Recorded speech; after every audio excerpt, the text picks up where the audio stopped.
මේ අරගලය ආරම්භ කරද්දී ගොඩාක් දෙනෙක් මේ කියපු දෙයක් තමයි මේක මේ පොඩි හිච්චි කොල්ල ටිකක් ආරම්භ කරන අරගලයක්. ඕකුන්ට පුළුවන් ද මේ ආණ්ඩු පෙරලන්න, ඕකුන්ට පුළුවන් ද අරගල කරන්න.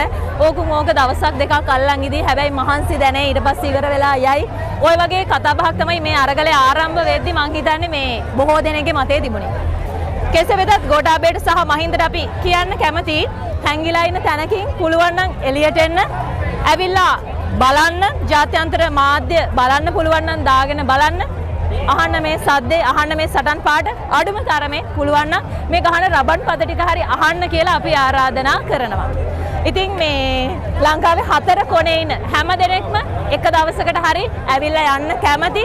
ලංකාවේ තියෙන ලස්සනම සහ වේගෙන්ම දියුණු වෙන ගෝඨාගෝ ගමේ සිට තමයි අද අපේ බ්ලොග් එක අපි ගේන්නේ. අද අපේ බ්ලොග් එකේදී අපි කතා කරන්න බලාපොරොත්තු වෙන්නේ අතරම මේ රාජපක්ෂලා ඇයි තාමත් යන්න පරක්කු කියලා. ඒකට බලපාන ප්‍රධාන කාරණා දෙකක් තියෙනවා විශේෂයෙන්. පළවෙනි එක තමයි මහින්ද නාමල්ගේ අනාගත දේශපාලනය හදන්න පටන් ගන්නේ 2010න් පස්සේ. එතකොට මම හිතන්නේ ඒ සම්බන්ධයෙන් අපි අපේ බ්ලොග් වල අවස්ථා කිහිපයකදීම කතා කරලා තියෙනවා. එතකොට 2010 ඉඳලා 2022 වෙනකම් අවුරුදු 12ක් පුරාවට මහින්ද සෑහෙන උත්සාහයක් ගන්නවා, සෑහෙන ප්‍රයත්නයක් දරනවා, සමගි දේශපාලන ජීවිතේ සෑහෙන කාලයක් කැප කරනවා නාමල්ගේ අනාගත දේශපාලනය සකස් කරන්න. ඉතින් මේ විදියට ඔබ මේ දසත සිසාරා දකින්න ඇහෙන්නේ අවුරුදු 12ක මේ මහින්දගේ සහ ශිරන්තිගේ හීනය දියාරු වීම. රාජපක්ෂ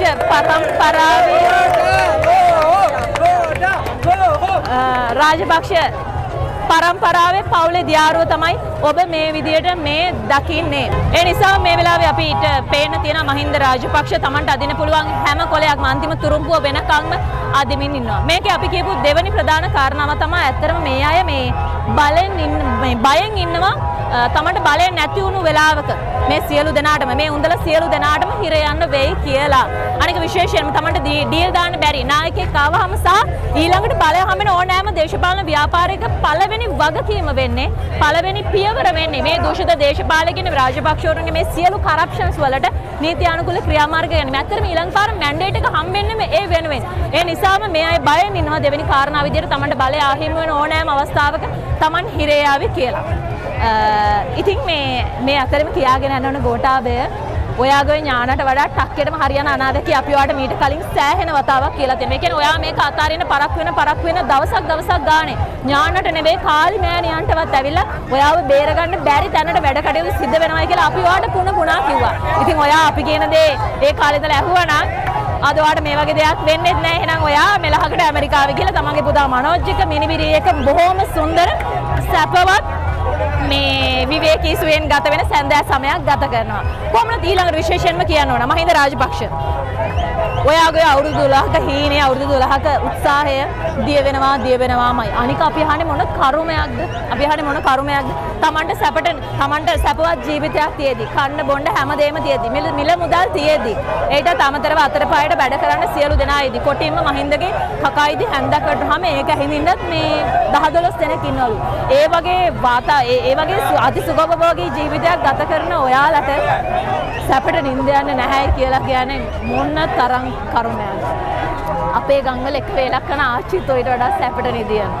ඒ කියන්නේ මේ වස් කවිය ඇහෙද්දි මේ විරෝධතාවය ඇහෙද්දි මේ මිනිස්සුන්ගේ මේ අරගලේ මේ හඬ ඇහෙද්දි නිින්ද යන්නේ නැහැ කියලා කියන්නේ මොන කරුණාවක්ද? ඒ නිසා මේ අතේ ඕව නෙවෙයි මොනවා ගුලි කරන් හිටියත් තිරුපති ගිහලා ඕම නෙවෙයි තමන්ගේ බරට රත්තරන් නෙවෙයි මොනවා පූජා කරත් මහින්ද ඔයාගේ අවුරුදු 12ක හීනේ දිය වෙලා යනවාමයි. කවදා හරි දවසක අනාගතේ නිර්වාණ ගියයි අපෝ 100 නෙවෙයි ඊය කියලා.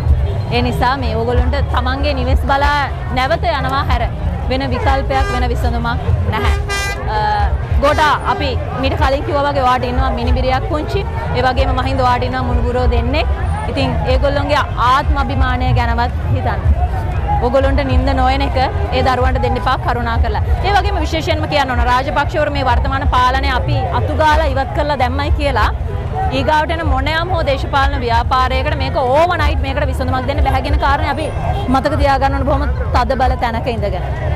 හැබැයි ඒ බලයට එන ඕනෑම කෙනෙක්ට වගකීමක් තියෙනවා රටේ තියෙන මේ සියලු ප්‍රශ්න වලට විසඳුම් සපයන්න හොරමැරකම් දූෂණ මේ සියල්ල පසෙකලා.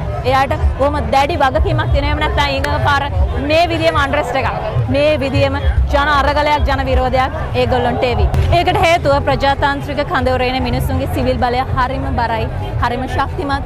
ඔබ හිතනවට වඩා, ඔබට පේනවට වඩා.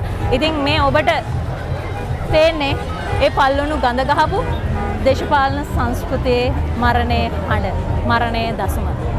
හෙටක් නැති රටක හෙටක් තනනු මිස සුබ පතනු කුමටද? අද අපි සටන් කරන දවස. ඉතිහාසයේ බලවත්ම ජනාධිපති කාර්යාලයේ ඉදිරිපිට ඉඳගෙන අපි උන්ට එරහිව කිරිබත් කන දවස අද. සුබ අරගලයක් වේවා. ඒ වගේම විශේෂයෙන්ම කියනවා අපේ ජීවිතවල දැකපු උද්‍යෝගීමත්ම අවුරුදු කාලයයි මේ. සුබ අලුත් අවුරුද්දක් වේවා මුළු රටටම කිරිතිරේ.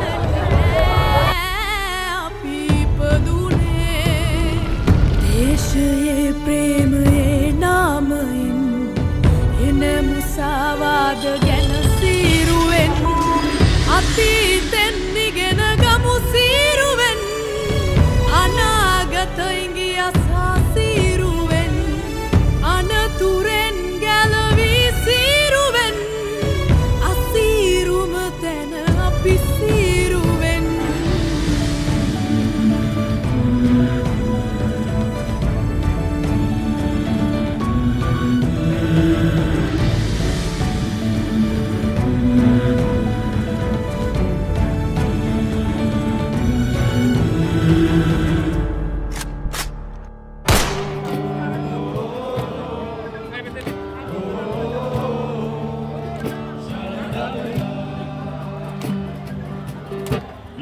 Dino si tu devi jagadi lagaveti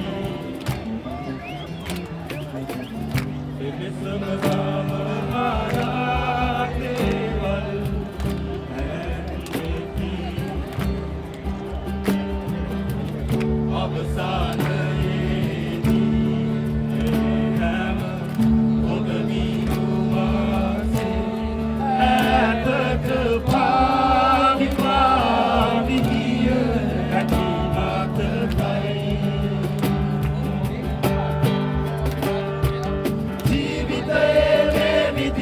प्रार्थना पुरवाගෙන කාලය දුරදිව යන